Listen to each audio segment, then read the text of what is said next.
Good evening बच्चों। Good evening.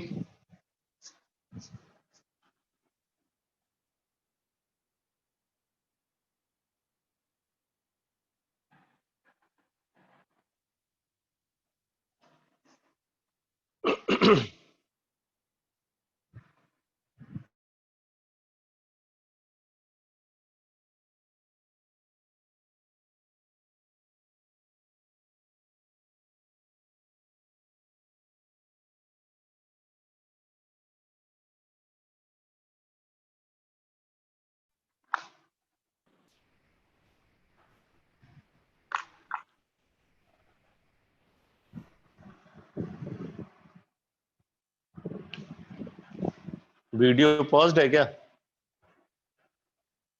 अभी तो ठीक है।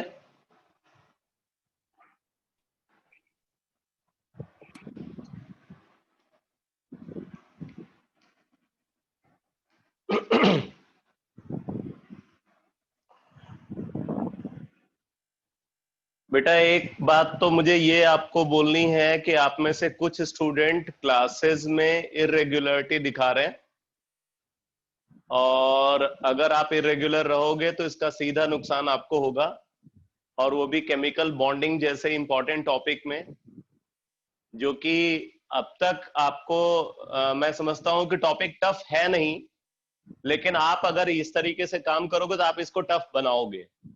और ये टॉपिक अगर गड़बड़ हो गया ना, तो ये मैं आपको बता दूं कि आपको सीधा सीधा इसका नुकसान ऑर्गेनिक केमिस्ट्री में भी झेलने को मिलेगा और इनऑर्गेनिक केमिस्ट्री में भी झेलने को मिलेगा। मैंने आपको पहले ही बताया था कि जो केमिकल बॉन्डिंग चैप्टर है, केमिकल बॉन्डिंग जो है वो इससे डायरेक्टली भी क्वेश्चन काफी पूछे जाते हैं, और इनडायरेक्टली इसका इन्वॉल्वमेंट जो है वो कई चैप्टर्स में देखने को मिलता है।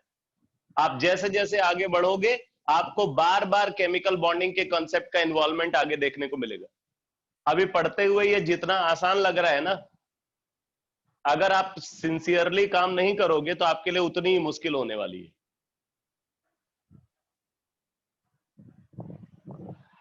मैंने लास्ट क्लास में बॉन्ड पैरामीटर्स को डिस्कस किया था, और बॉन्ड पैरामीटर्स में मैंने पहला कंसेप्ट आपको बताया बॉन्ड ऑर्डर क्या है। बॉन्ड ऑर्डर के बाद फिर मैंने बॉन्ड लेंथ को डिस्कस किया था, फिर बॉन्ड लेंथ को गवर्न करने वाले फैक्टर्स को मैंने डिस्कस किया है, ठीक है। और फिर उसके बाद मैं बॉन्ड एंगल को डिस्कस कर रहा हूं, और बॉन्ड एंगल में जो फैक्टर्स मैंने अब तक आपको बताए हुए हैं उसमें एक तो हाइब्रिडाइजेशन फैक्टर है। हाइब्रिडाइजेशन फैक्टर कैसे बॉन्ड एंगल को गवर्न करता है। उसके बाद मैंने बताया हुआ है कि अगर सेंट्रल एटम पे लोन पेयर प्रेजेंट है तो लोन पेयर के प्रेजेंस से बॉन्ड एंगल पे क्या इफेक्ट होगा। फिर उसके बाद मैंने अगला फैक्टर आपको बताया कि सेंट्रल एटम की इलेक्ट्रोनेगेटिविटी का क्या इफेक्ट होगा ऑन बॉन्ड एंगल। और फिर लास्ट फैक्टर मैंने बताया था कि टर्मिनल एटम की इलेक्ट्रोनेगेटिविटी का क्या इफेक्ट होगा ऑन बॉन्ड एंगल, ठीक है। तो अब तक मैंने ये चार फैक्टर्स आपको बताए हुए हैं: effect of hybridisation, presence of lone pair on central atom, electronegativity of central atom, and electronegativity of terminal atom. तो ये जितनी भी बात मैं बोल रहा हूं सब आपके माइंड में है बेटा?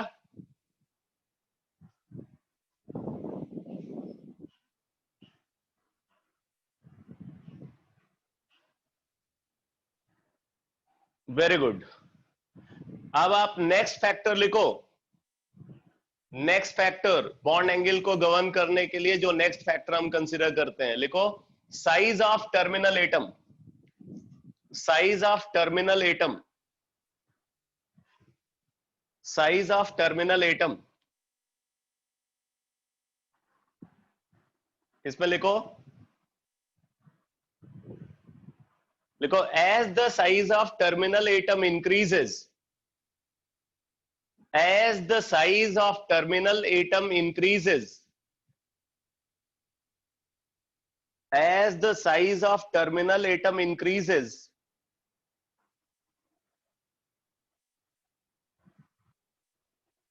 bond angle also increases. Bond angle also increases. bond angle also increases. आगे लिखो, this is due to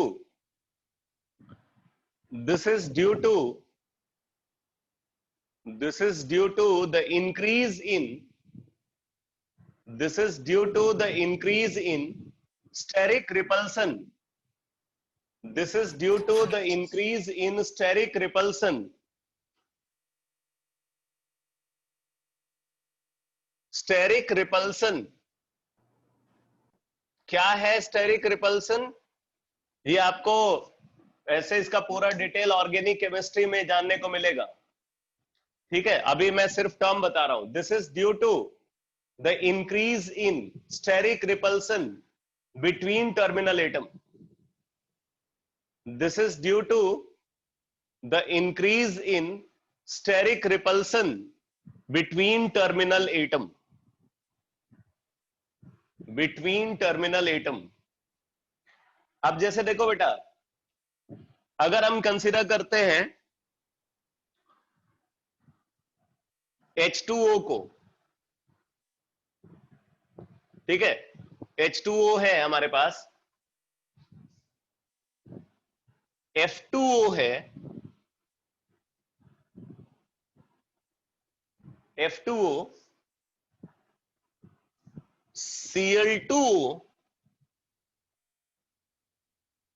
Cl2O, and Br2O.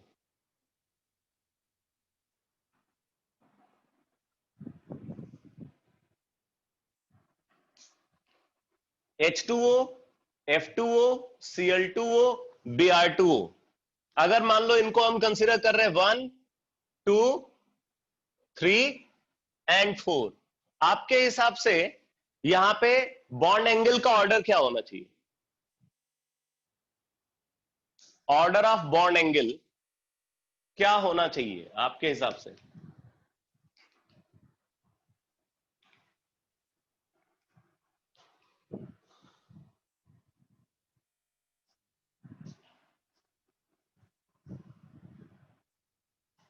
Central atom fix है, number of lone pair on central atom fix है, terminal atom very कर रहा है.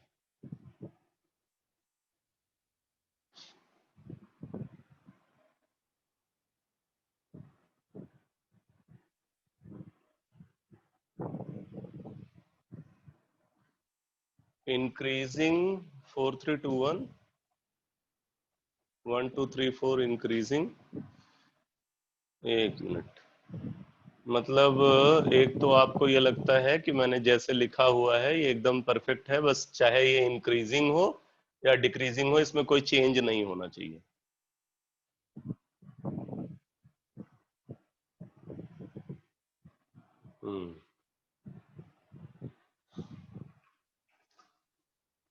देखो अब मैं आपको एक्चुअल ऑर्डर बताता हूं. सबसे कम बॉन्ड एंगल F2O में होगा.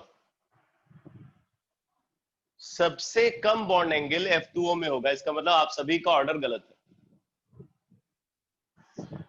इसके बाद H2O, फिर Cl2O और सबसे ज्यादा बॉन्ड एंगल Br2O में. ये है सही ऑर्डर.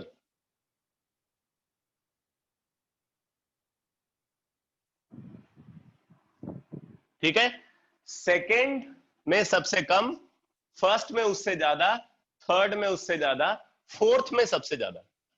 अब जरा देखो, जैसे थर्ड और फोर्थ को अगर आप कंपेयर करते हो तो थर्ड और फोर्थ में क्या सिचुएशन है?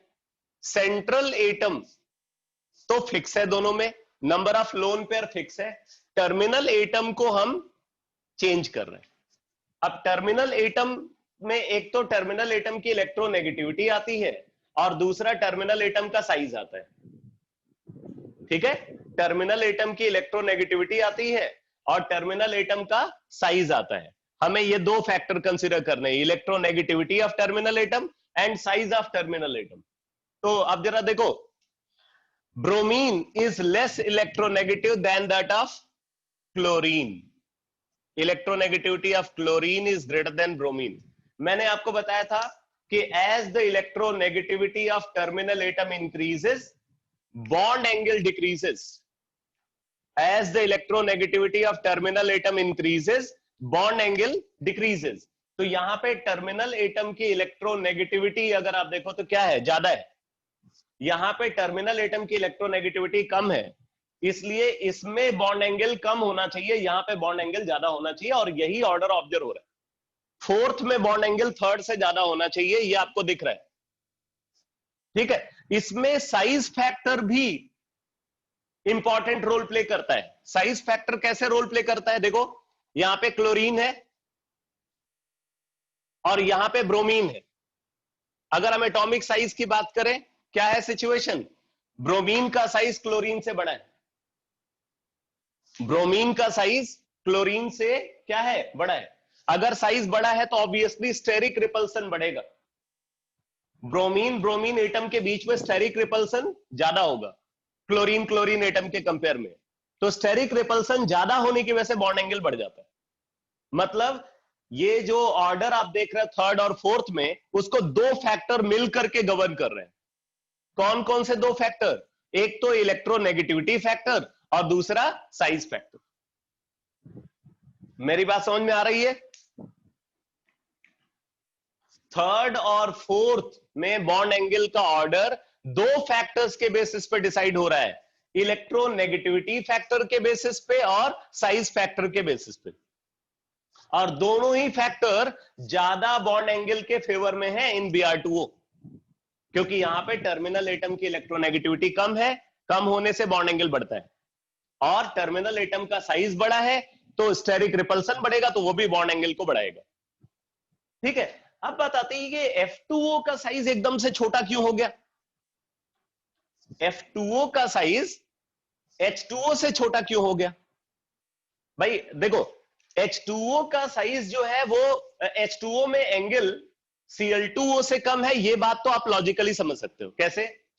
हाइड्रोजन क्लोरीन से बहुत कम इलेक्ट्रोनेगेटिव है, हाइड्रोजन क्लोरीन से बहुत कम इलेक्ट्रोनेगेटिव है, मतलब यहां पे टर्मिनल एटम की इलेक्ट्रोनेगेटिविटी बहुत कम है, और इलेक्ट्रोनेगेटिविटी बहुत कम है तो ऑब्वियसली बॉन्ड एंगल जो है यहां पे ज्यादा होगा। एक मिनट, हाँ हाँ सही है सही है सही है। तो इस हिसाब से अगर आप देखो, हाइड्रोजन की इलेक्ट्रोनेगेटिविटी क्लोरीन के कंपेयर में बहुत कम है, तो इससे हम एक्सपेक्ट कर रहे हैं कि साइज क्या होना चाहिए, मतलब बॉन्ड एंगल क्या होना चाहिए, ज्यादा होना चाहिए। लेकिन बॉन्ड एंगल कम है। बॉन्ड एंगल कम क्यों है? क्योंकि यहां पे टर्मिनल एटम का साइज काफी बड़ा है। अब देखो यहां पे साइज का रोल आ रहा है। ठीक है, इलेक्ट्रोनेगेटिविटी की अगर हम बात करें तो इलेक्ट्रोनेगेटिविटी में क्या है, जो हाइड्रोजन की इलेक्ट्रोनेगेटिविटी है वो तो ब्रोमीन से भी कम है। हाइड्रोजन की इलेक्ट्रोनेगेटिविटी ब्रोमीन से भी कम है। तो टर्मिनल एटम की इलेक्ट्रोनेगेटिविटी अगर डिक्रीज करती है तो बॉन्ड एंगल क्या होता है, इंक्रीज करता है। टर्मिनल एटम की इलेक्ट्रोनेगेटिविटी अगर डिक्रीज करती है तो बॉन्ड एंगल इंक्रीज करता है। ये इस बात को समझ पा रहे हो? टर्मिनल एटम की इलेक्ट्रोनेगेटिविटी अगर डिक्रीज करेगी तो बॉन्ड एंगल इंक्रीज करेगा। ये बात समझ में आ रही है सबको? तो इस हिसाब से क्या है, इस हिसाब से H2O में बॉन्ड एंगल क्या होना चाहिए था, Cl2O से ज्यादा होना चाहिए था, लेकिन एक्चुअल में किसका ज्यादा है, Cl2O का ज्यादा है। तो Cl2O में बॉन्ड एंगल ज्यादा क्यों है? Cl2O में बॉन्ड एंगल इसलिए ज्यादा है क्योंकि टर्मिनल एटम का साइज बड़ा है। साइज बड़ा है तो क्या होगा, स्टेरिक रिपल्सन ज्यादा होगा, और वो स्टेरिक रिपल्सन बॉन्ड एंगल को इंक्रीज कर देता है। तो मतलब इलेक्ट्रोनेगेटिविटी फैक्टर की वजह से जो बॉन्ड एंगल यहां पे हम एक्सपेक्ट कर रहे थे ज्यादा होना चाहिए, उसको इसका साइज फैक्टर जो है वो मोर देन कंपनसेट कर देता है। तो इस वजह से H2O में जो बॉन्ड एंगल है वो Cl2O से कम है, और F2O में बॉन्ड एंगल सबसे कम है। क्यों? क्योंकि टर्मिनल एटम सबसे ज्यादा इलेक्ट्रोनेगेटिव यही है, और फ्लोरीन का साइज भी छोटा होता है।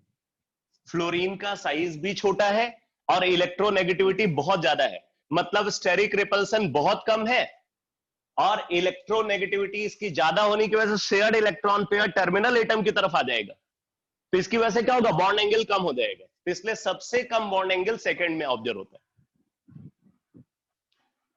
सबसे कम बॉन्ड एंगल सेकंड में ऑब्जर्व हो रहा है। दो एक्सप्लेनेशन है इसके पीछे।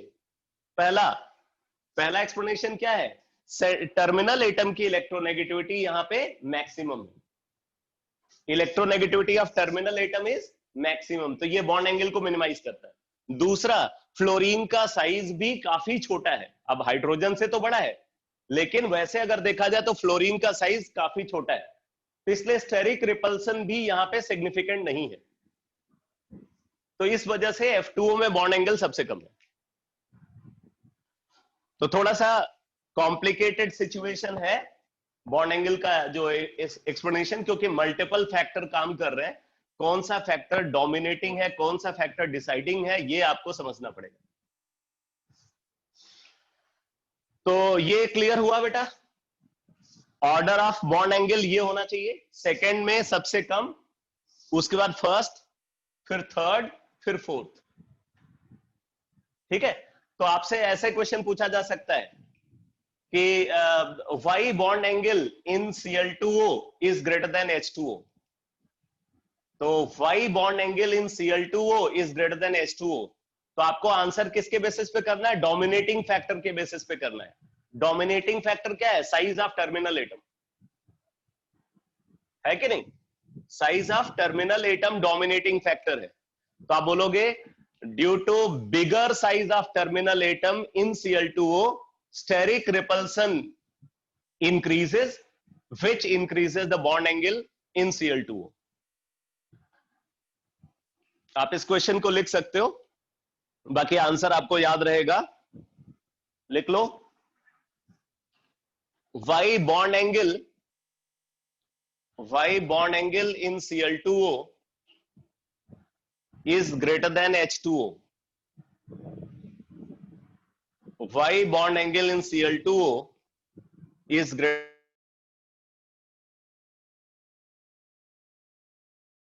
angle in Cl2O is greater than H2O।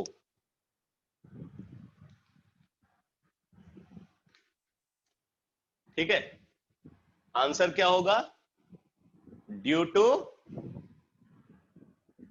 To greater steric repulsion between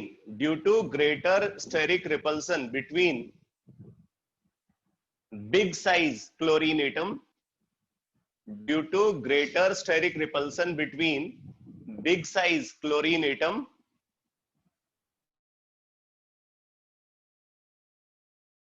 angle in Cl2O, bond angle in Cl2O is greater than H2O, is greater than H2O।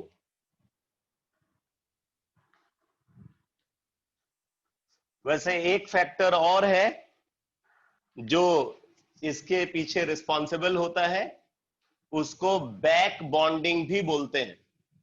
ठीक है, तो आप नोट कर लो, नेक्स्ट फैक्टर बैक बॉन्डिंग।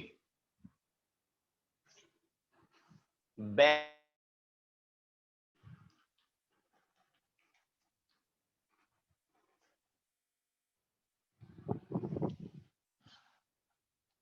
अच्छा बेटा, यहां पे बताना जरा क्या ऑर्डर होना चाहिए बॉन्ड एंगल का। हमारे पास है di methyl ether, di methyl ether, और हमारे पास है di ethyl ether, di ethyl ether. बताना बॉन्ड एंगल का क्या ऑर्डर होना चाहिए, अगर ये 1 है और ये 2 है।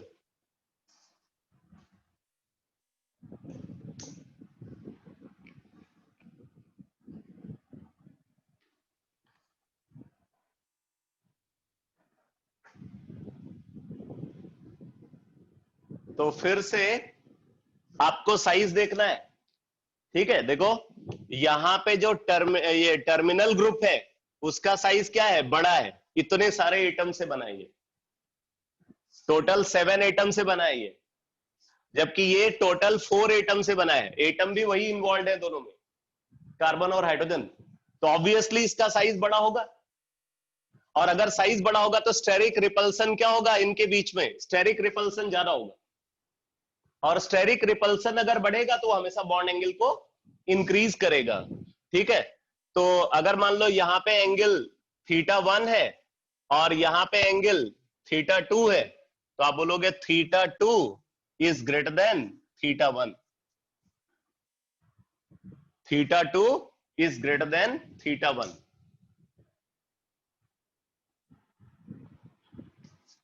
तो ये क्लियर हुआ बेटा?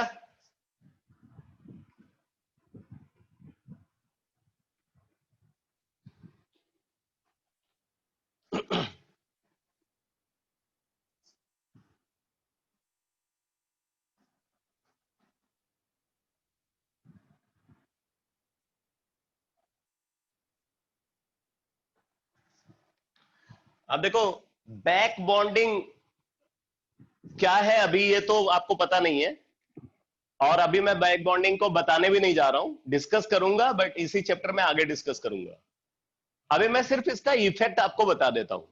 ठीक है, ये भी एक फैक्टर है जो बॉन्ड एंगल को गवर्न करता है, तो नोट कर लो, देखो due to back bonding, due to back bonding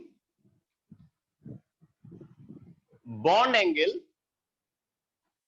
due to back bonding bond angle,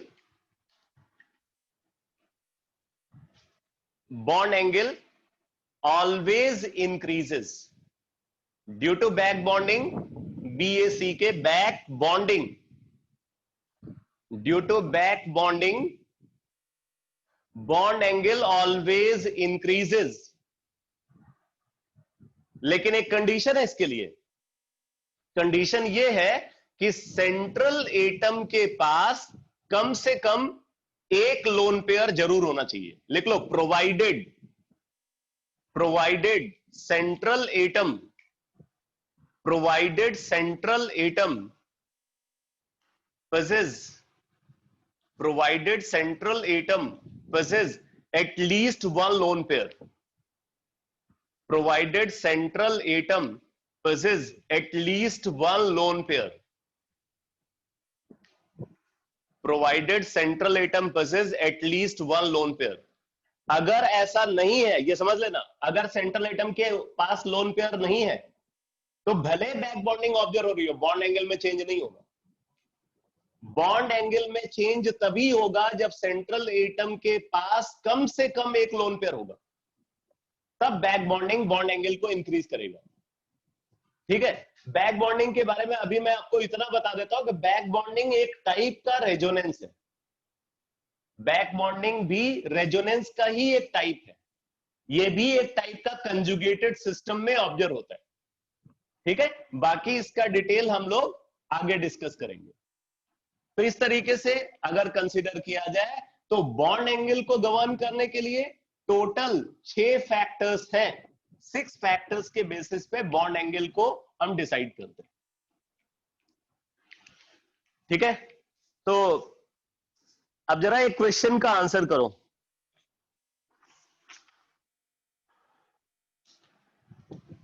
लिखो, अरेंज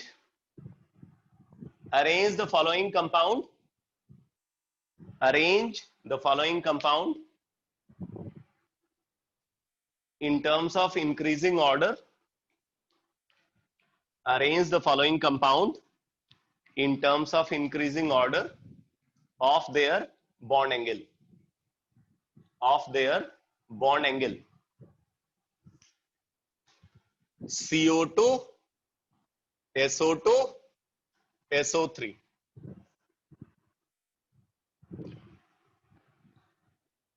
इनको बॉन्ड एंगल के इंक्रीजिंग ऑर्डर में अरेंज करो।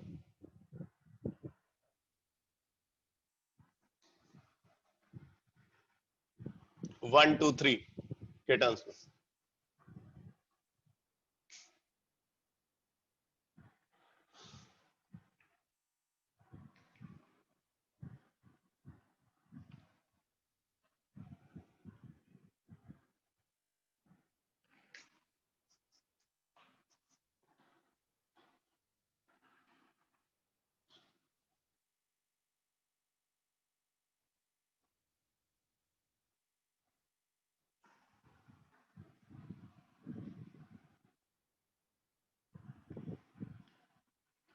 सेकंड में बेटा जब कभी आंसर करो तो हमेशा इंक्रीजिंग या डिक्रीजिंग भी साथ में मेंशन किया करो। ये इंक्रीजिंग, वैसे तो मैंने शायद क्वेश्चन पूछा है कि increasing order of bond angle, ठीक है। तो सेकंड में आप बता रहे हो कि सबसे कम है, उसके बाद थर्ड और फिर फर्स्ट। सेकंड में सबसे कम, थर्ड में उससे ज्यादा, फर्स्ट में सबसे ज्यादा। जरा देखो, फर्स्ट में सेंट्रल एटम का हाइब्रिडाइजेशन है sp, यहां पे सेंट्रल एटम का हाइब्रिडाइजेशन है sp। सेकंड में सेंट्रल एटम का हाइब्रिडाइजेशन है sp2, और थर्ड में सेंट्रल एटम का हाइब्रिडाइजेशन है sp2। तो क्योंकि यहां पे sp हाइब्रिडाइजेशन है, इसलिए लीनियर ज्योमेट्री होनी चाहिए। लीनियर ज्योमेट्री होनी चाहिए तो बॉन्ड एंगल 180 डिग्री है, जो मैक्सिमम है। इसका मतलब सबसे ज्यादा बॉन्ड एंगल फर्स्ट में है। अब बात आती है सेकंड और थर्ड की, तो दोनों में हाइब्रिडाइजेशन सेम है, ठीक है। ज्योमेट्री दोनों की ट्रायगोनल प्लेनर होनी चाहिए। लेकिन अगर आप यहां SO2 को देखोगे तो SO2 में सेंट्रल एटम के पास एक लोन पेयर है, SO3 में सेंट्रल एटम के पास कोई लोन पेयर नहीं है। और आपको पता है कि presence of lone pair decreases the bond angle. Presence of lone pair on central atom decreases the bond angle. इस वजह से सबसे कम बॉन्ड एंगल कहां पे हो जाएगा? सेकंड में। ये ऑर्डर होगा। Good evening sir. Good evening बेटा, गुड इवनिंग। आज आप फर्स्ट क्लास लगा रहे हो सोमिल? Yes sir. तो तुमने पहले पढ़ा हुआ है इसको, केमिकल बॉन्डिंग को? Sir chemical bonding? Hmm. Yes sir. ये केमिस्ट्री की क्लास है, ये पता है ना? Yes sir. चलो कोई बात नहीं। क्लास के बाद मेरे से बात करना बेटा, ठीक है? Okay sir.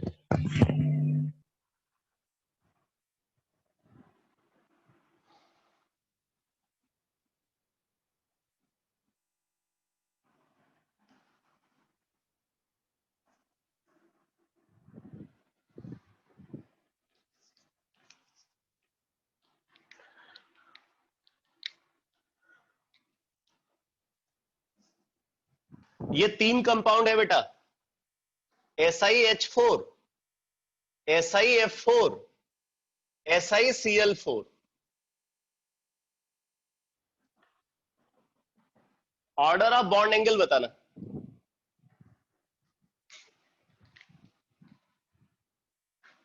Order of bond angle.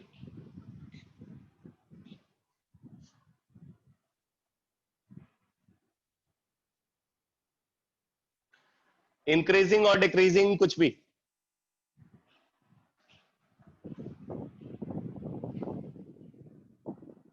अच्छा, सेकंड का सबसे कम बता रहे हो, थर्ड का सबसे ज्यादा बता रहे हो इंक्रीजिंग ऑर्डर में, और डिक्रीजिंग में उसी का उल्टा बोल रहे हो। ठीक है, बट आप सभी गलत हो। आप सब गलत हो। अब क्यों गलत हो मैं बताता हूं। आप इसलिए गलत हो क्योंकि यहां पे सेंट्रल एटम के पास कोई लोन पेयर नहीं है। आप निकाल के देखो, there is no lone pair on central atom. और अगर सेंट्रल एटम के पास कोई लोन पेयर नहीं है तो मॉलिक्यूलर ज्योमेट्री कभी डिस्टॉर्ट नहीं हो सकती। लोन पेयर की प्रेजेंस की, लोन पेयर अगर प्रेजेंट होता है तभी मॉलिक्यूलर ज्योमेट्री में डिस्टॉर्शन होता है। यहां पे तीनों के सेंट्रल एटम पे, तीनों मॉलिक्यूल के सेंट्रल एटम में लोन पेयर नहीं है।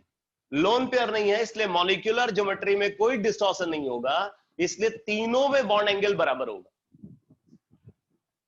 तो ऑर्डर ऑफ बॉन्ड एंगल क्या होगा? 1 = 2 = 3। बहुत इंपॉर्टेंट पॉइंट है।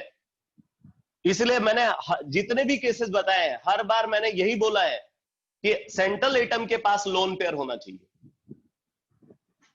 लोन पेयर के प्रेजेंस की वजह से मॉलिक्यूलर ज्योमेट्री में डिस्टॉर्शन होता है, यानी कि बॉन्ड एंगल में चेंज होता है। ये पॉइंट क्लियर हुआ सबको?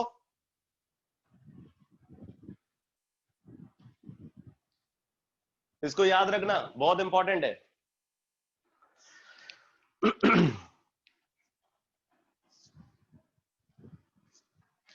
पीसीएल 5 में ध्यान से सुनो, पीसीएल 5 में आपको 3 बॉन्ड एंगल का कंपैरिजन बताना है। Comparison of bond angle in PCL 5। Equatorial chlorine, phosphorus central atom and equatorial chlorine, पहला मॉलिक्यूल, पहला case. Equatorial chlorine, central phosphorus atom and equatorial chlorine. Axial chlorine, central phosphorus atom and equatorial chlorine. Axial chlorine, central phosphorus atom and axial chlorine. ये 1 2 3 करके आप बताना क्या होगा order. Equatorial chlorine, central phosphorus atom, equatorial chlorine 1। Axial chlorine, central phosphorus atom, equatorial chlorine 2। Axial chlorine, central phosphorus atom, axial chlorine 3।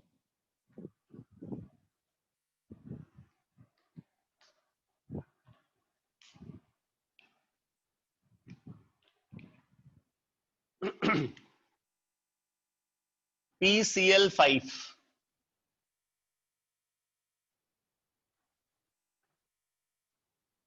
ये structure होता है PCl5 का।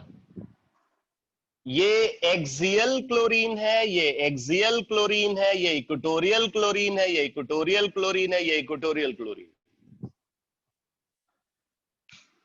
पहला केस ये है, इसको हम बोल रहे हैं θ1,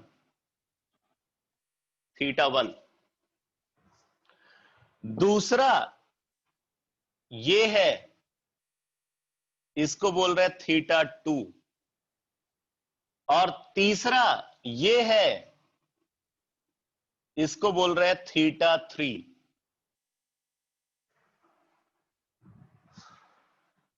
तो आप देख सकते हो जो θ3 है वो तो 180 degree. θ3 axial chlorine, central phosphorus atom, axial chlorine, ये θ3 है सबसे ज्यादा। उसके बाद equatorial chlorine, central phosphorus atom, equatorial chlorine θ1, ये 120 डिग्री। और फिर axial chlorine, central phosphorus atom, equatorial chlorine θ2। तो आप यहां पे ऑर्डर बता सकते हो, θ2 सबसे कम, फिर θ1 और सबसे ज्यादा θ3।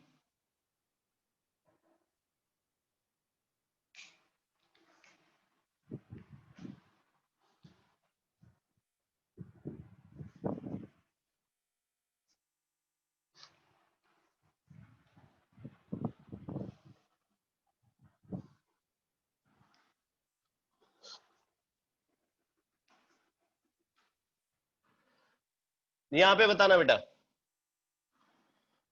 CO CH3 CH3 ये है 1।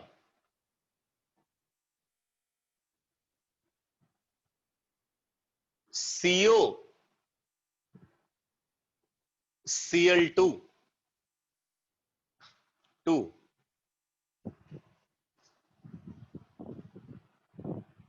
HCHO 3।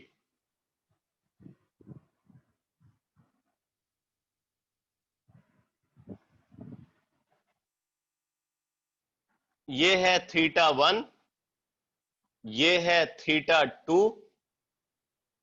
और ये है θ3। ऑर्डर बताओ।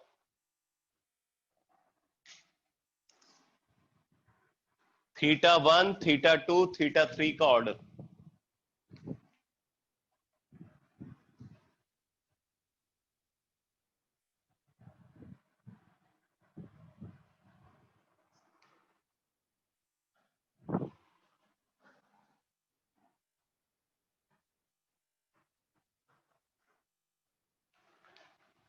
अब देखो, कुछ बात तो आपने दिमाग में रखी कि सेंट्रल एटम के पास लोन पेयर नहीं है, इसलिए आपने बोला इक्वल। बट आपको यह भी ध्यान में रखना चाहिए कि यहां पे जो टर्मिनल ग्रुप है वो आइडेंटिकल नहीं है। SiH4 सारे टर्मिनल एटम हाइड्रोजन है, SiF4 सारे टर्मिनल एटम फ्लोरीन है, SiCl4 सारे टर्मिनल एटम क्लोरीन है। यहां पे आप देख रहे हो टर्मिनल ग्रुप जो है वो आइडेंटिकल नहीं है, इसलिए बॉन्ड एंगल बराबर नहीं होगा।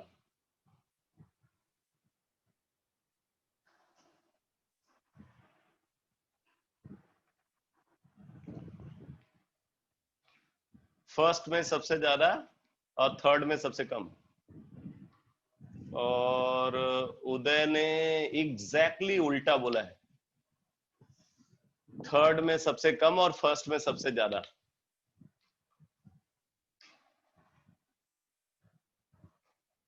ओके, तो उदय ने सही आंसर किया है, उदय ने सही आंसर किया है। फर्स्ट में सबसे ज्यादा और थर्ड में सबसे कम। अब देखो ये कैसे ऑब्जर्व हुआ, ये अभी आपको मैंने बताया था Cl2O और H2O का केस।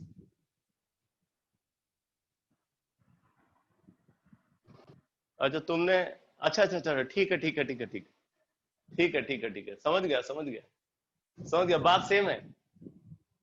हाँ हाँ हाँ, एकदम एकदम सही है, एकदम सही है। वो थोड़ा केमिस्ट्री वाला टीचर जो है ना वो मैथमेटिकली सोच रहा है। तो यहाँ पे देखो केमिस्ट्री ज्यादा डोमिनेट कर गई यहाँ पे। तो फर्स्ट, सेकंड और थर्ड, इनमें बॉन्ड एंगल का कंपैरिजन आपको करना है। अब आप देखो सेकंड और थर्ड को तो आपको वैसे ही देखना है जैसे मैंने वो Cl2O और H2O का केस बताया था। Cl2O और H2O का केस, वहां पे क्या है, क्लोरीन का साइज बड़ा है, साइज बड़ा है तो क्या होगा, ज्यादा स्टेरिक रिपल्सन होगा, तो वो स्टेरिक रिपल्सन क्या करेगा, बॉन्ड एंगल को इंक्रीज करेगा। ठीक है, तो उस बेसिस पे अगर आप देखो तो इसमें जो θ2 होगा वो θ3 से बड़ा होगा। θ2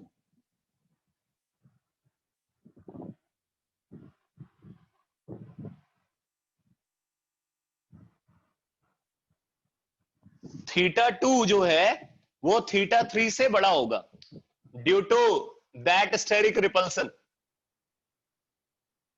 यहाँ पे बड़ा एटम है टर्मिनल एटम और यहाँ पे छोटा टर्मिनल एटम है, इसलिए यहाँ पे स्टेरिक रिपल्सन ज्यादा होगा। स्टेरिक रिपल्सन ज्यादा होगा तो बॉन्ड एंगल को बढ़ाता है।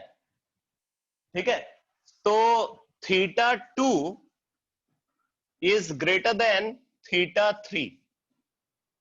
अब बात आती है θ1 कहां पे लाई करेगा, तो θ1 सबसे ऊपर लाई करेगा क्योंकि θ1 में ये ग्रुप सबसे बड़ा है। जो टर्मिनल ग्रुप है वो θ1 वाले केस में सबसे बड़ा है, यानी कि सबसे ज्यादा स्टेरिक रिपल्सन यही होगा। ठीक है, सबसे ज्यादा स्टेरिक रिपल्सन यहां होगा, इसलिए सबसे ज्यादा बॉन्ड एंगल यही होना चाहिए। तो θ1 जो है वो सबसे ज्यादा होगा, ये होगा।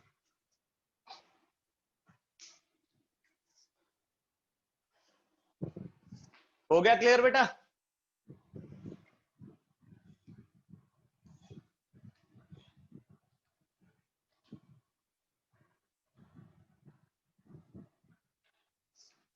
चलो अब बॉन्ड पैरामीटर में लास्ट फैक्टर लिखो, लास्ट फैक्टर बॉन्ड पैरामीटर में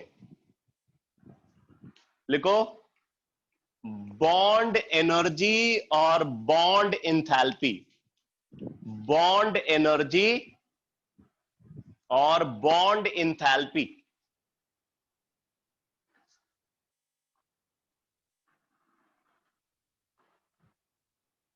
अब देखो यहां पे दो तरीके से इसको डिफाइन करते हैं। एक तो होता है बॉन्ड फॉर्मेशन एनर्जी, यानी कि बॉन्ड फॉर्मेशन इंथैल्पी, और दूसरा होता है बॉन्ड डिसोसिएशन इंथैल्पी। ठीक है, bond formation enthalpy and bond dissociation enthalpy. तो पहले आप लिखो bond formation enthalpy, bond formation enthalpy. Definition लिखो,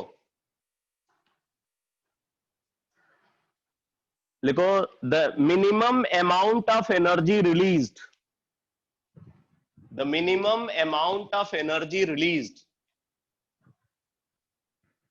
when, the minimum amount of energy released when certain type of bonds are formed, when certain type of bonds are formed,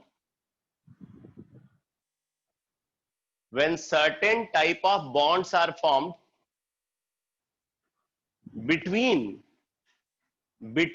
isolated gaseous atoms, between isolated gaseous atoms, between isolated gaseous atoms is called bond formation enthalpy, is called bond formation enthalpy, is called bond formation enthalpy। तो क्या बोला जा रहा है? बोल रहा है कि अगर हमारे पास आइसोलेटेड गैसियस एटम है, मतलब दो एटम जो गैसियस फॉर्म में है और आइसोलेटेड है, अगर वो एटम बॉन्ड फॉर्मेशन में इन्वॉल्व होते हैं, तो ऑब्वियसली यहां पे वो आइसोलेटेड गैसियस एटम है स्टार्टिंग में, बाद में क्या होगा, वो बॉन्ड बनाने के लिए उनको पास आना पड़ेगा। जब वो आइसोलेटेड गैसियस एटम से बॉन्डिंग सिचुएशन में आते हैं, तो उस प्रोसेस में जितनी एनर्जी रिलीज होती है, उस प्रोसेस में जितनी एनर्जी रिलीज होती है, कंडीशन है कि वैसा 1 मोल बॉन्ड का फॉर्मेशन होना चाहिए। तो अगर उस तरीके से 1 मोल बॉन्ड का फॉर्मेशन हो रहा है, तो उस प्रोसेस में जितनी एनर्जी रिलीज होगी, that energy is called bond formation energy. ठीक है, that energy is called bond formation energy. जैसे अगर हमें हाइड्रोजन हाइड्रोजन बॉन्ड बनाना है, तो हाइड्रोजन हाइड्रोजन बॉन्ड फॉर्मेशन के लिए हम क्या करेंगे, दो आइसोलेटेड हाइड्रोजन एटम्स को कंसीडर करेंगे। ऑब्वियसली वो गैसेस फॉर्म में होंगे। वो हाइड्रोजन एटम जो इनफाइनाइटली लार्ज डिस्टेंस पे हैं, वहां से अगर हम उनको बॉन्डिंग सिचुएशन में लाते हैं, तो उस प्रोसेस में जितनी एनर्जी रिलीज होगी 1 मोल बॉन्ड के फॉर्मेशन के mean time, that energy is called bond formation enthalpy. हो गया क्लियर बेटा? बॉन्ड फॉर्मेशन एंथैल्पी की डेफिनेशन क्लियर हुई?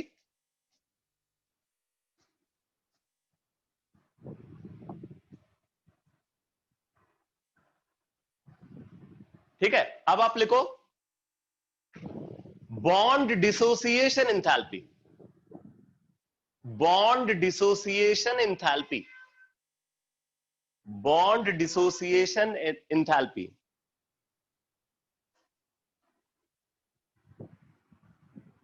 डेफिनेशन लिखो, minimum amount of energy required, minimum amount of energy required, minimum amount of energy required to break 1 mole of bond, 1 mole of bond of a particular type, of a particular type of a particular type in gaseous state, of a particular type in gaseous state is called bond dissociation enthalpy, is called bond dissociation enthalpy, is called bond dissociation enthalpy. आगे लिखो बेटा, लिखो greater the bond dissociation enthalpy, greater the bond dissociation enthalpy, greater the bond dissociation enthalpy, stronger will be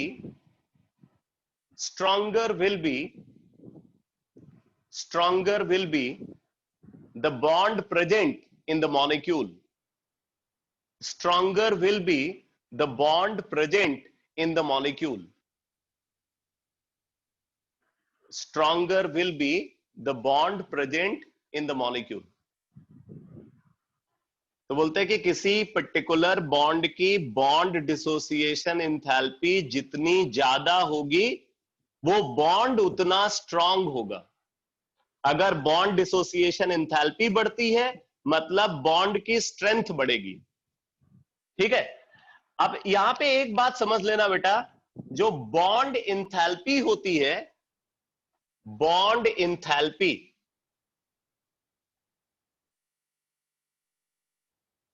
ये basically bond dissociation enthalpy को ही बोलते हैं।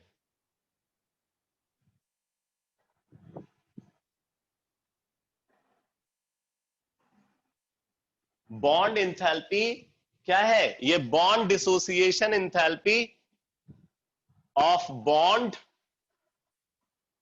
इन diatomic molecules,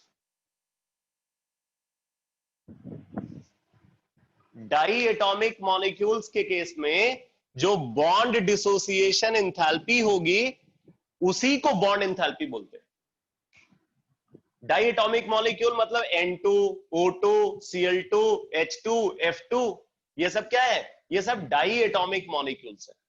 तो diatomic molecules के केस में जो बॉन्ड डिसोसिएशन एंथैल्पी होगी उसी को हम बॉन्ड एंथैल्पी बोलेंगे।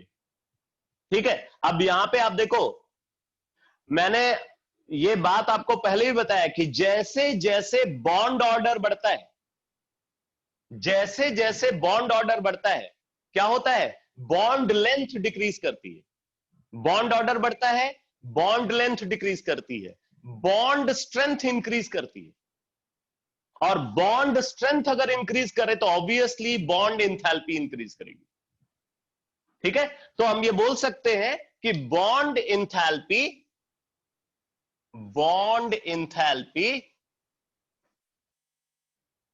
is directly proportional to bond order.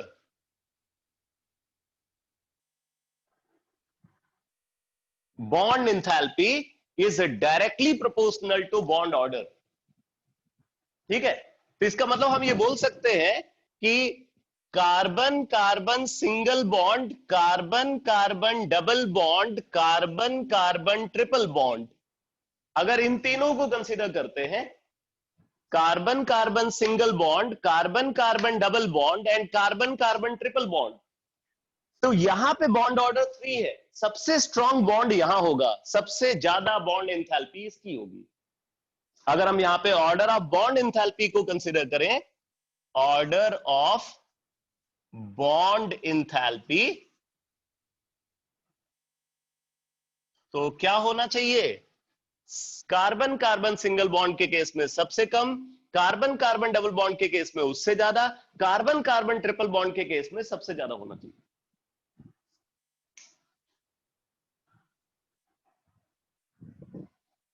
अब देखो बेटा, अगर आपसे बोला जाता है कि N2 है, N2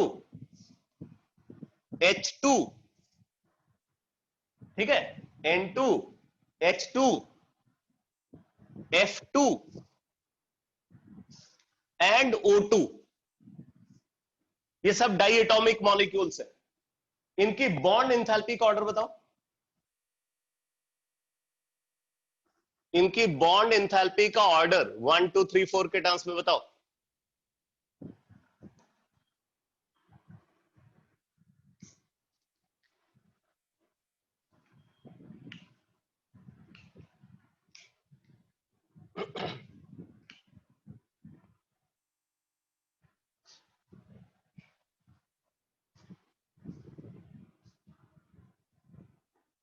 N2 हाईएस्ट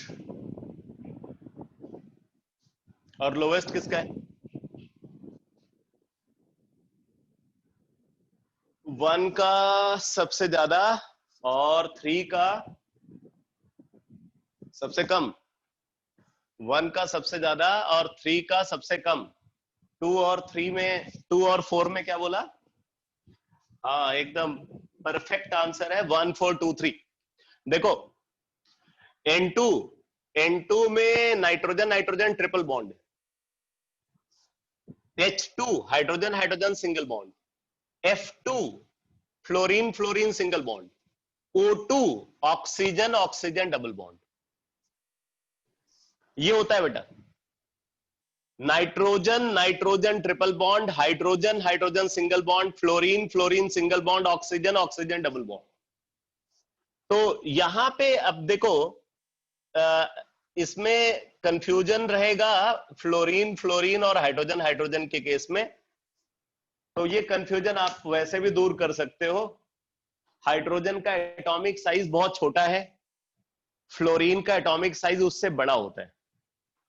तो यहां पे बॉन्ड लेंथ कम है, इसमें बॉन्ड लेंथ कम है, इसमें बॉन्ड लेंथ ज्यादा है। बॉन्ड लेंथ ज्यादा होने से बॉन्ड स्ट्रेंथ कम होती है। दूसरी प्रॉब्लम क्या है इस केस में, ये जो 3 लोन पेयर आप देख रहे हैं ना फ्लोरीन के ऊपर, इस फ्लोरीन के ऊपर 3 लोन पेयर है, इस फ्लोरीन के ऊपर भी 3 लोन पेयर है। ये लोन पेयर के बीच में रिपल्सन होता है। ये लोन पेयर एक दूसरे को क्या करते हैं? रिपेल करते हैं। और उस रिपल्सन की वजह से क्या होता है? उस रिपल्सन की वजह से जो बॉन्ड एंथैल्पी है वो कम हो जाती है। मतलब ये बॉन्ड सबसे वीक बॉन्ड है और ये वाला बॉन्ड सबसे स्ट्रॉन्ग बॉन्ड है। तो ऑर्डर क्या होना चाहिए? फर्स्ट में सबसे ज्यादा, उसके बाद फोर्थ, उसके बाद सेकंड, उसके बाद third. 1 4 2 3।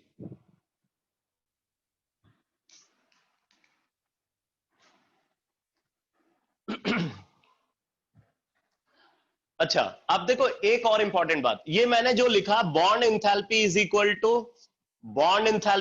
To bond dissociation enthalpy of bond in diatomic molecules.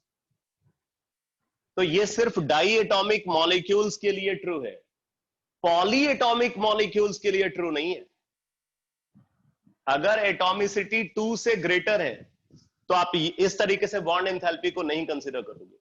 लिखो, in case of polyatomic molecules, in case of polyatomic molecules where central atom, in case of polyatomic molecules where central atom is bonded with identical terminal atom, where central atom is bonded with identical terminal atom, where central atom is bonded with identical terminal atom, where central atom is bonded with identical terminal atom, bond enthalpy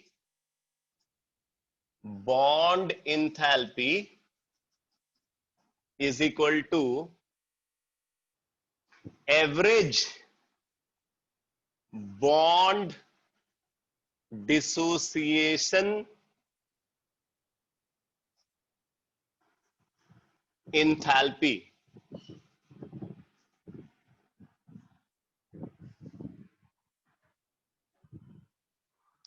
Bond enthalpy is equal to average bond dissociation enthalpy. अब ये average लिखने से ना बहुत कुछ बदल गया है। अब जरा देखो क्या बदला है एवरेज लिखने से। फॉर एग्जाम्पल, अगर हम कार्बन हाइड्रोजन बॉन्ड की बॉन्ड इंथैल्पी मीथेन में डिटरमाइन करना चाहते हैं, bond enthalpy of carbon hydrogen bond in methane. अब जरा देखो, methane is a polyatomic molecule, 5 atom है इसके अंदर। अब देखो इसमें बॉन्ड भी कितना है, 4 कार्बन हाइड्रोजन बॉन्ड है। अब 4 कार्बन हाइड्रोजन बॉन्ड है तो होता क्या है, जब हम यहां पे बॉन्ड ब्रेक करते हैं तो पहले ये बन जाता है। बॉन्ड ब्रेक करने पे पहले ये बन जाता है, जैसे ये वाला बॉन्ड हमने ब्रेक कर दिया, ठीक है, ये बॉन्ड हमने ब्रेक कर दिया, ये हाइड्रोजन अलग हो गया। अब ये CH3 और H में कन्वर्ट हो गया। फिर उसके बाद क्या होगा, फिर ये कन्वर्ट हो जाता है, ये जो CH3 है, CH3, इसमें एक और बॉन्ड हमने ब्रेक कर दिया। अभी ये क्या बन जाएगा, अभी ये बन जाएगा CH2 और H में, CH2 और H में कन्वर्ट हो जाएगा। फिर क्या होगा, फिर ये जो CH2 है हमने इसको भी तोड़ दिया। अब ये क्या बन जाएगा, CH एंड H। ध्यान देना, हर बार हम बॉन्ड तो वही ब्रेक कर रहे हैं, कार्बन और हाइड्रोजन के बीच वाला बॉन्ड ब्रेक कर रहे हैं, लेकिन 1 बाय 1 ब्रेक कर रहे हैं, ठीक है, ये आ गया। और फिर हम क्या करते हैं, CH में ये बॉन्ड ब्रेक करके C और H बना लेते हैं। इस तरीके से अगर आप देखो तो हमने total 4 carbon hydrogen bond break किया है। अब हर केस में अलग अलग एनर्जी रिक्वायर्ड है। मान लो कि यहां पे एनर्जी रिक्वायर्ड है डेल्टा H1, यहां पे एनर्जी रिक्वायर्ड है डेल्टा H2। ये एक्सपेरिमेंटली ऑब्जर्व होता है, ये वैल्यूज अलग अलग होती हैं। डेल्टा H3, डेल्टा H4, ये चारों वैल्यूज अलग अलग हैं। Delta H1, delta H2, delta H3, delta H4। अब क्वेश्चन ये उठता है कि इनमें से कौन सी वैल्यू बॉन्ड एंथैल्पी, किसको बॉन्ड एंथैल्पी बोलोगे, डेल्टा H1 को बोलोगे या डेल्टा H2 को बोलोगे या डेल्टा H3 को बोलोगे या डेल्टा H4 को बोलोगे। तो जवाब ये है कि इनमें से कोई भी वैल्यू बॉन्ड एंथैल्पी नहीं है, बल्कि बॉन्ड एंथैल्पी इन चारों वैल्यूज का एवरेज वैल्यू को बोलेंगे। तो यहां पे जो बॉन्ड एंथैल्पी आएगी बेटा, बॉन्ड एंथैल्पी वो क्या होगी, delta H1 plus delta H2 plus delta H3 plus delta H4 divided by 4, इस तरीके से निकाला जाएगा। नोट कर लेना ये example.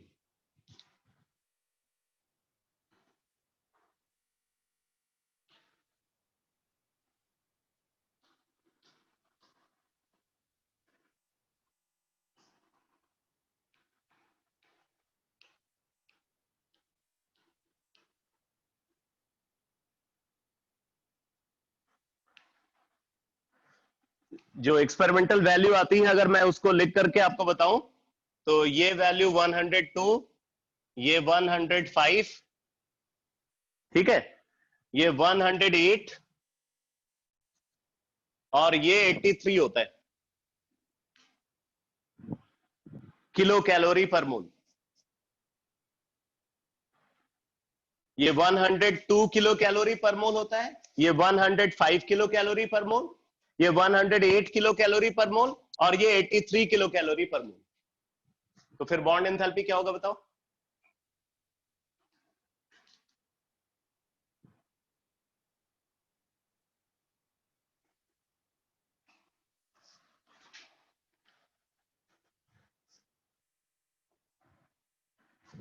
Very good, 99.5 kilo calorie पर मोल।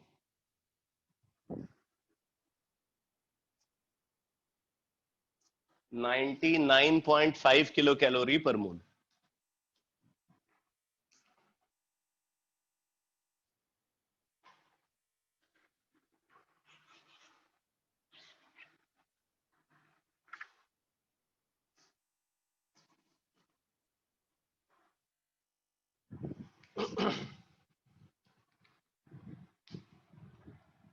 तो ये समझ में आ गया बेटा? बॉन्ड एंथैल्पी कैसे डिटरमाइन करेंगे, क्लियर हो गया?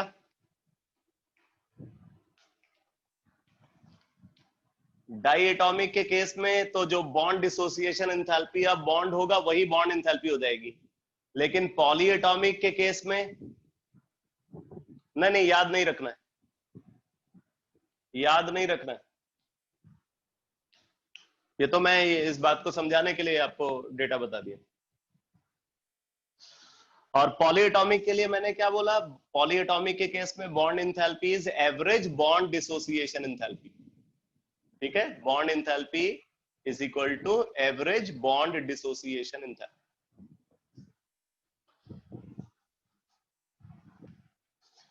अब आप नोट करो नेक्स्ट कॉन्सेप्ट,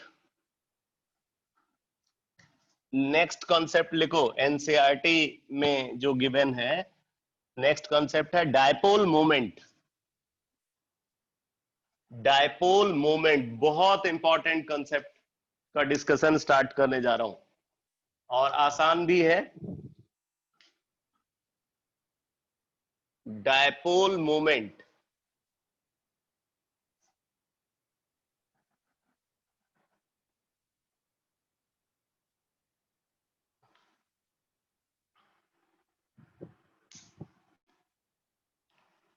देखो बेटा, डायपोल मोमेंट कंसेप्ट है क्या?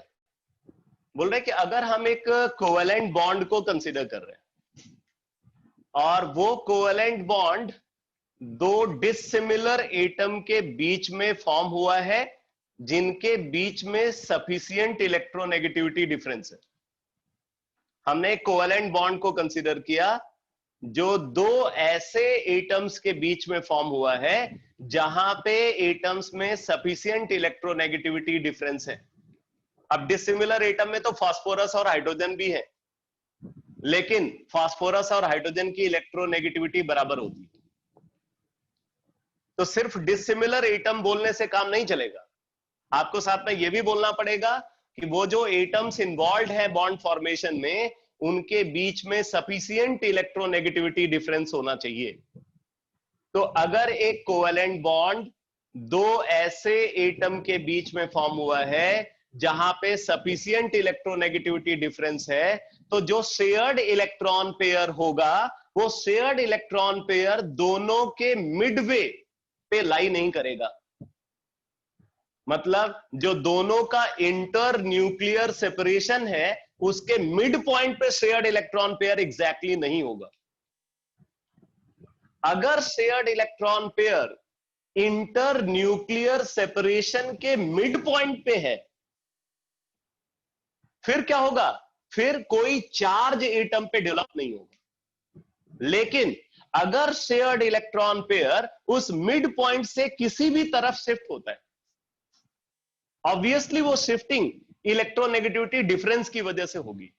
जो एटम ज्यादा इलेक्ट्रोनेगेटिव होगा शेयर्ड इलेक्ट्रॉन पेयर उसकी तरफ चला जाएगा, और अगर shared electron pair more electronegative atom की तरफ गया तो वहां पे इलेक्ट्रॉन डेंसिटी बढ़ जाएगी, और अगर वहां इलेक्ट्रॉन डेंसिटी बढ़ती है तो उस पे पार्शियल नेगेटिव चार्ज डेवलप हो जाएगा। ऑब्वियसली अगर उधर इलेक्ट्रॉन डेंसिटी बढ़ी है तो दूसरी तरफ कम भी हुई है, तो जितना नेगेटिव चार्ज इस पे डेवलप हुआ है उतना ही पॉजिटिव चार्ज दूसरे पे डेवलप हो जाएगा। यानी कि दोनों एटम पे equal and opposite charges develop होंगे। एक पे पार्शियल नेगेटिव चार्ज डेवलप हुआ तो दूसरे पे पार्शियल पॉजिटिव चार्ज डेवलप होगा। ऐसी सिचुएशन में मॉलिक्यूल मतलब बॉन्ड पोलर हो जाएगा। ऐसे बॉन्ड को हम क्या बोलते हैं? पोलर कोवेलेंट बॉन्ड बोलते हैं, ठीक है। तो वहां पे पोलर कोवेलेंट बॉन्ड प्रेजेंट होगा। अब उस पोलर कोवेलेंट बॉन्ड में इंडिविजुअल एटम पे कितनी पोलैरिटी डेवलप हुई है, इंडिविजुअल एटम पे कितना पार्शियल चार्ज डेवलप हुआ है, उस पार्शियल चार्ज का मेजरमेंट जिस क्वांटिटी के टर्म्स में हम करते हैं उसी क्वांटिटी को डायपोल मोमेंट बोलते हैं। ये इंट्रोडक्शन पार्ट समझ में आया? डायपोल मोमेंट क्या है ये समझ में आया?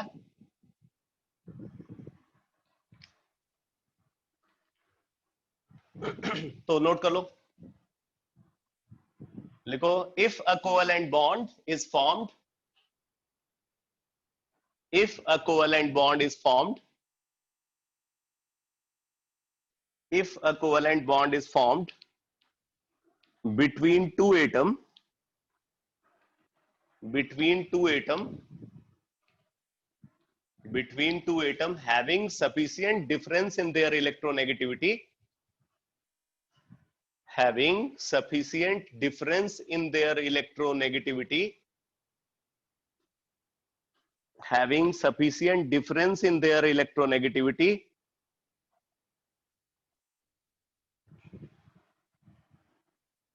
then shifting of, then shifting of, क्या रिपीट करना है भाई सिंगला साहब? ये स्टेटमेंट रिपीट करना है। चलो रिपीट कर देता हूं, लिख लो, if a covalent bond is formed, if a covalent bond is formed between two atom, between two atom having, if a covalent bond is formed between two atom having sufficient difference in their electronegativity, sufficient difference in their electronegativity, then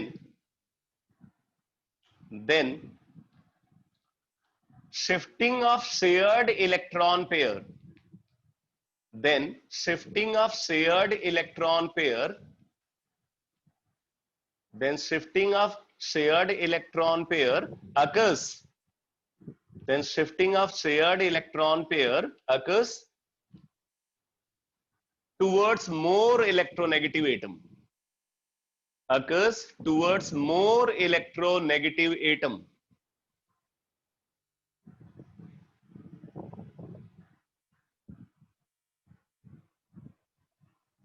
लिखो, under such condition, under such condition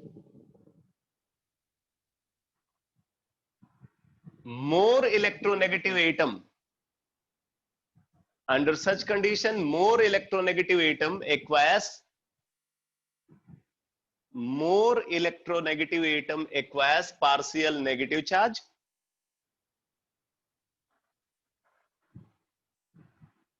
partial negative charge, and less electronegative atom acquires partial positive charge, and less electronegative atom acquires partial positive charge.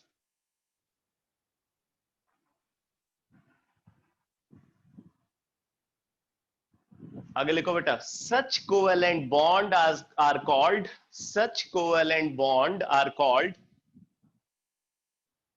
polar bonds, such covalent bond are called polar bonds,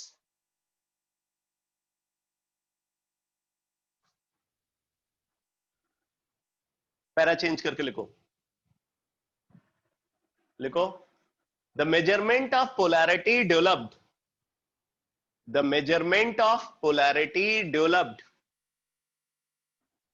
the measurement of polarity developed on covalently bonded atom, on covalently bonded atom the measurement of polarity developed on covalently bonded atom is done in terms of dipole moment, is done in terms of dipole moment, is done in terms of dipole moment, which is represented by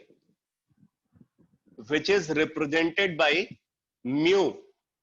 dipole moment को बेटा mu से represent करते हैं, which is represented by mu. Dipole moment को mu से represent किया जाता है. आगे लिखो, dipole moment is a vectorial quantity. Dipole moment is a vectorial quantity. Dipole moment is a vectorial quantity. आगे लिखो, it is represented by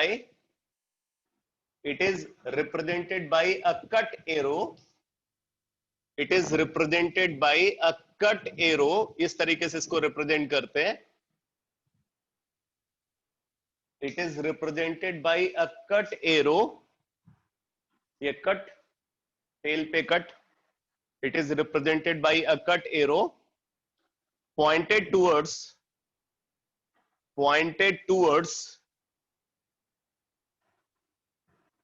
more electronegative atom. Pointed towards more electronegative atom. Pointed towards more electronegative atom. तो ये समझ लेना बेटा, dipole moment की direction क्या होगी. बोल रहा है डायपोल मोमेंट की डायरेक्शन वही होगी जिस डायरेक्शन में इलेक्ट्रॉन की शिफ्टिंग हो रही है.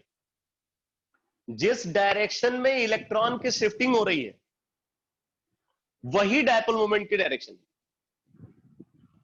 इलेक्ट्रॉन की शिफ्टिंग किधर हो रही है, मोर इलेक्ट्रोनेगेटिव एटम की तरफ हो रही है, इसलिए डायपोल मोमेंट की डायरेक्शन भी हमेशा मोर इलेक्ट्रोनेगेटिव एटम की तरफ होगी.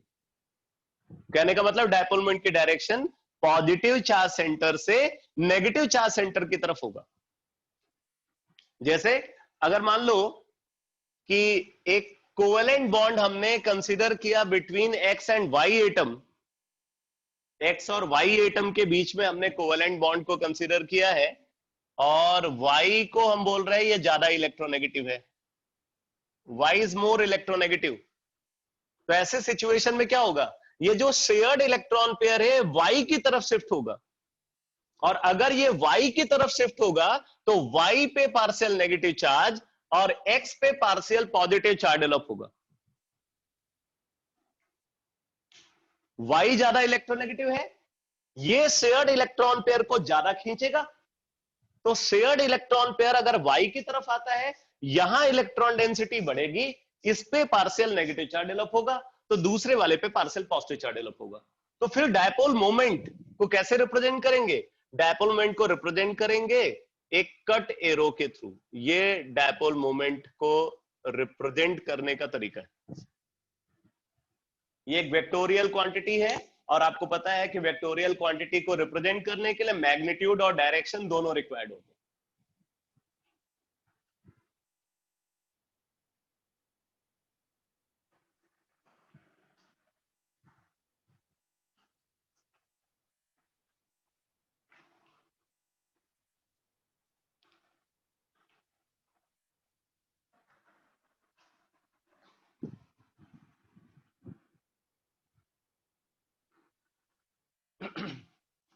अब डायपोल मोमेंट को हम डिफाइन कैसे करेंगे.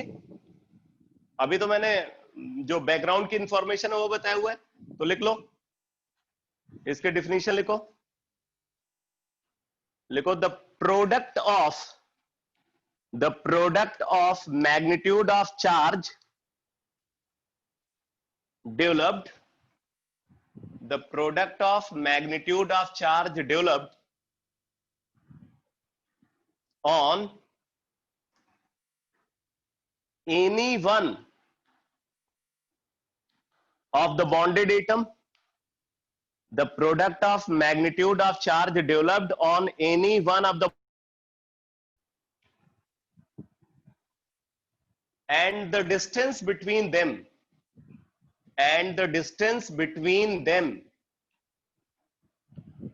and the distance between them bracket में लिख लेना, दैट इज बॉन्ड लेंथ, इसी को बॉन्ड लेंथ बोलेंगे, and the distance between them that is bond length is called dipole moment, is called dipole moment, is called dipole moment. ठीक है, तो अब जैसे देखो, अगर मान लो ये x एटम है,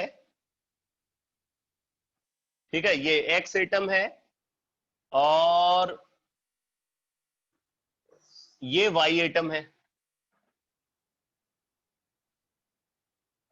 ठीक है, ये x एटम है बेटा और ये y एटम है, तो x और y का जो इंटर न्यूक्लियर सेपरेशन है, x और y का जो इंटर न्यूक्लियर सेपरेशन है, इसी को हम बॉन्ड लेंथ बोल रहे हैं।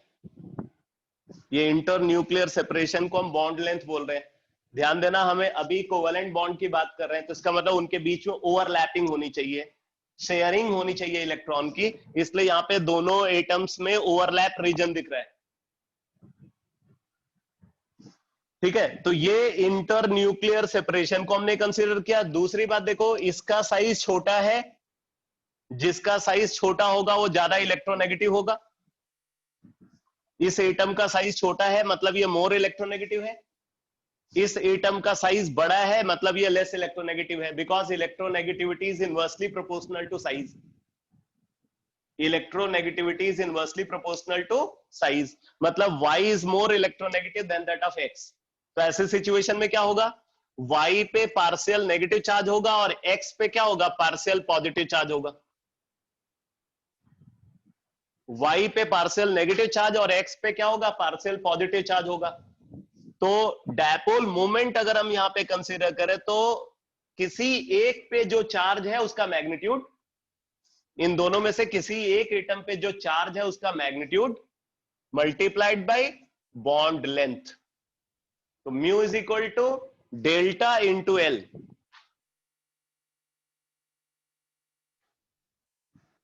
Mu is equal to delta into L. अब बात आती है डायपोल मोमेंट की यूनिट क्या होगी। तो देखो, ये तो चार्ज है और ये लेंथ है। चार्ज की यूनिट क्या होती है, एसआई यूनिट है कूलम। चार्ज की एसआई यूनिट क्या है, कूलम। और सीजीएस यूनिट है ईएसयू। चार्ज की सीजीएस यूनिट क्या होती है, ईएसयू, इलेक्ट्रोस्टैटिक यूनिट। और एसआई यूनिट क्या है चार्ज की, कूलम। और लेंथ की सीजीएस यूनिट सेंटीमीटर और एसआई यूनिट मीटर। इसका मतलब अगर हम डायपोल मोमेंट की यूनिट को कंसीडर करें तो इसकी यूनिट क्या होगी, coulomb metre in SI unit. ईएसयू ईएसयू centimetre in CGS unit, CGS unit. और एक यूनिट इसकी और होती है जो कॉमन यूनिट है, वो है इसकी डिबाई। डिबाई ये कॉमन यूनिट है।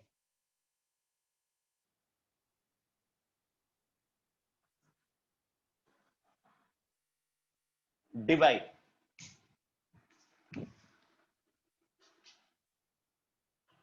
ठीक है। तो अगर हम डायपोल मोमेंट के यूनिट की बात करें तो एसआई यूनिट डायपोल मोमेंट की कूलम मीटर है, सीजीएस यूनिट डायपोल मोमेंट की ईएसयू सेंटीमीटर है, और जो कॉमन यूनिट है डायपोल मोमेंट की वो डिबाई है। अब बात आती है इनमें रिलेशनशिप क्या होती है, ठीक है। तो इनके बीच में रिलेशनशिप क्या है, रिलेशनशिप समझने के लिए पहले तो हम ये समझ लेते हैं कि इलेक्ट्रॉनिक चार्ज वैल्यू क्या होती है। तो आपको पता है electronic charge E is equal to 1.6 into 10 to the power minus 19 coulomb.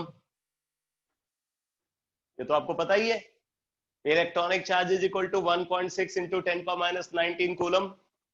CGS unit में अगर हम इलेक्ट्रॉनिक चार्ज को देखें तो ये होता है बेटा 4.8 into 10 to the power minus 10 ESU।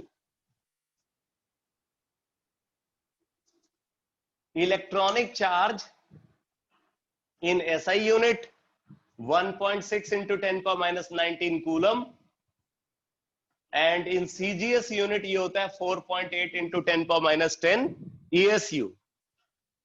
ठीक है, बाकी 1 मोल इलेक्ट्रॉन का जो चार्ज होता है, चार्ज ऑफ 1 मोल इलेक्ट्रॉन, उसको 1 फैराडे बोलते हैं। 1 faraday is charge of 1 mole electron.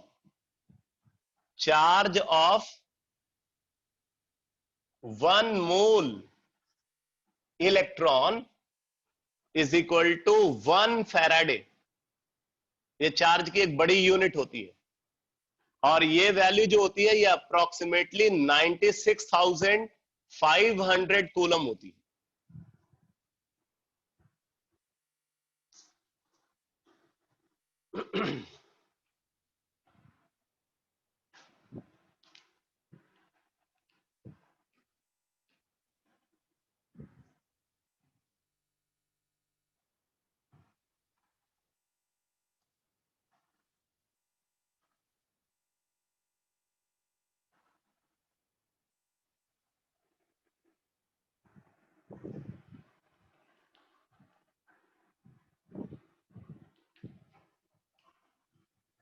अब देखो बेटा, 1 Dibai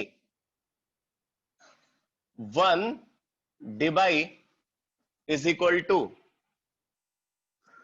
1 debye is equal to 10 to the power minus 18 ESU centimetre.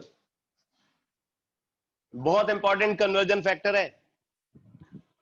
1 debye, ये याद रखना होगा आपको, 1 debye is equal to 10 to the power minus 18 ESU centimetre, and this is equal to 3.33 into 10 to the power minus 30 coulomb metre.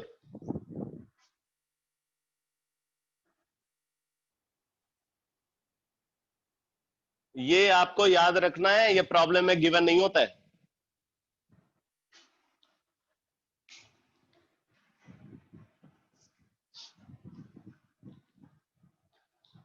One debye is equal to 10 to the power minus 18 ESU centimetre, and this is equal to 3.33 into 10 to the power minus 30 coulomb metre. ESU का full form है electrostatic unit. Electrostatic unit को ESU बोलते हैं।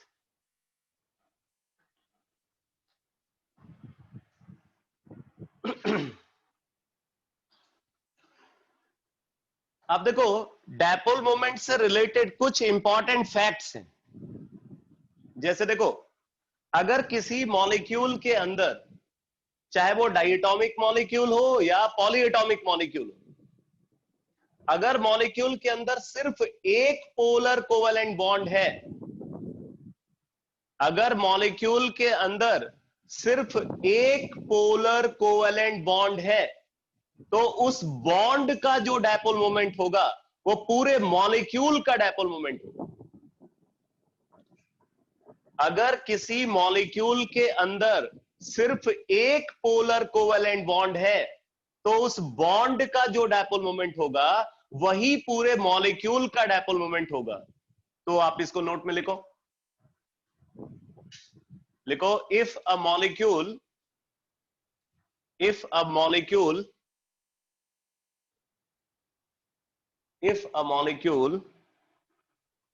लिख लेना, whether it is diatomic और polyatomic, whether it is diatomic or polyatomic, if a molecule, whether it is diatomic or polyatomic, possess only one polar bond, only one polar bond,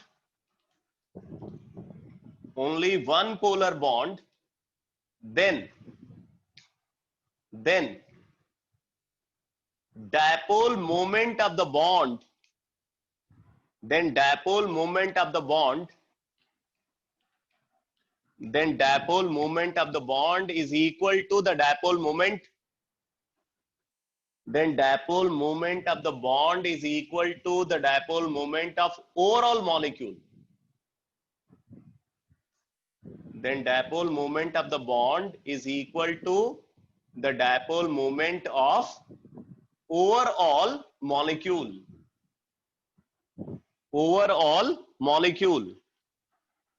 जैसे देखो बेटा, जैसे देखो, अगर हमने कंसिडर किया है इस मॉलिक्यूल को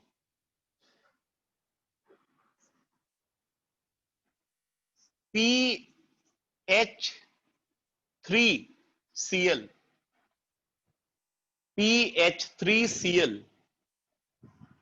यहां पे इस पूरे पे पॉजिटिव चार्ज होगा,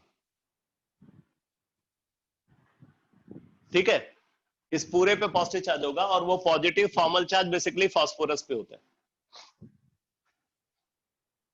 अब इसमें देखो, ये जो पीएच बॉन्ड है ये नॉन पोलर है, क्योंकि मैंने अभी क्या बताया, फास्फोरस और हाइड्रोजन की इलेक्ट्रोनेगेटिविटी बराबर है, तो ये वाला बॉन्ड क्या है, नॉन पोलर, ये वाला बॉन्ड नॉन पोलर, ये वाला बॉन्ड नॉन पोलर, ये वाला बॉन्ड पोलर, क्योंकि क्लोरीन की इलेक्ट्रोनेगेटिविटी अगर आप देखो तो क्लोरीन की इलेक्ट्रोनेगेटिविटी अप्रोक्सीमेटली 3.1 होती है, 3.1 3.2 के आसपास होती है, और फास्फोरस की इलेक्ट्रोनेगेटिविटी अगर आप देखो तो ये 2.2 के आसपास होती है। इसकी इलेक्ट्रोनेगेटिविटी 2.2, इसकी इलेक्ट्रोनेगेटिविटी 3.1 से 3.2 के बीच में होती है।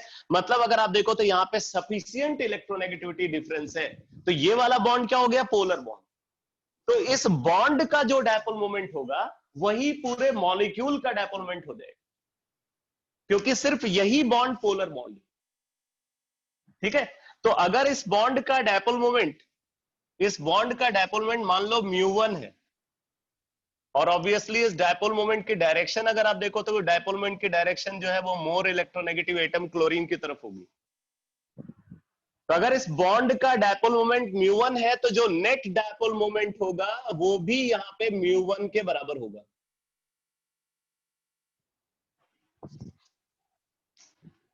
Net dipole moment is equal to μ1।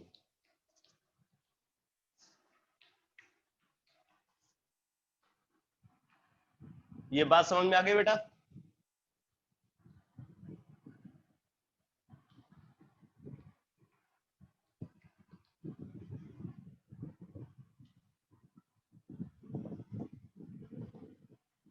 ठीक है, तो ये याद रखना कि अगर किसी मॉलिक्यूल के अंदर एक ही पोलर बॉन्ड है तो उस बॉन्ड का जो डायपोल मोमेंट होगा वही डायपोल मोमेंट पूरे मॉलिक्यूल का होगा। लेकिन अगर एक से ज्यादा पोलर बॉन्ड है तो आपको वेक्टोरियल सम के थ्रू, क्योंकि डायपोल मोमेंट एक वेक्टोरियल क्वांटिटी है, तो नेट डायपोल मोमेंट निकालने के लिए आपको उन सब का वेक्टोरियल सम को कंसीडर करना पड़ेगा। तो अब इस डिस्कशन को हम लोग कल की क्लास में देखेंगे, ठीक है। कल मैं डायपोल मोमेंट का डिस्कशन को फिनिश करूंगा और फिर कल हम लोग स्टार्ट करेंगे एक नया कॉन्सेप्ट, फजांस रूल। ये भी एनसीईआरटी में गिवन है, तो फजांस रूल को कराने के बाद तब मैं valence bond theory, molecular orbital theory, इस तरीके से जो की कॉन्सेप्ट है, और लास्ट में हाइड्रोजन बॉन्डिंग को डिस्कस करते हुए इस चैप्टर को फिनिश करूंगा। अभी इस चैप्टर में 7 लेक्चर्स और रिक्वायर्ड है। आज का जो लेक्चर है वो केमिकल बॉन्डिंग का 13th लेक्चर है। 7 लेक्चर और लगने हैं इस चैप्टर में। ओके बेटा?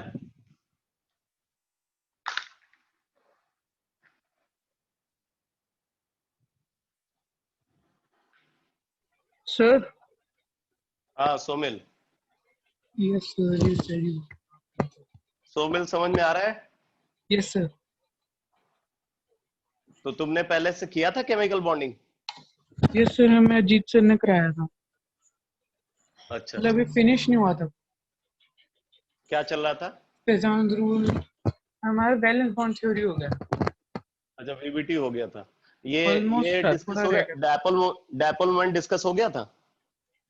Yes sir. चलो बढ़िया है, ठीक है बेटा, okay. Thank you sir. Sir I think मैं लेट हो गया था, है ना सर, थोड़ा।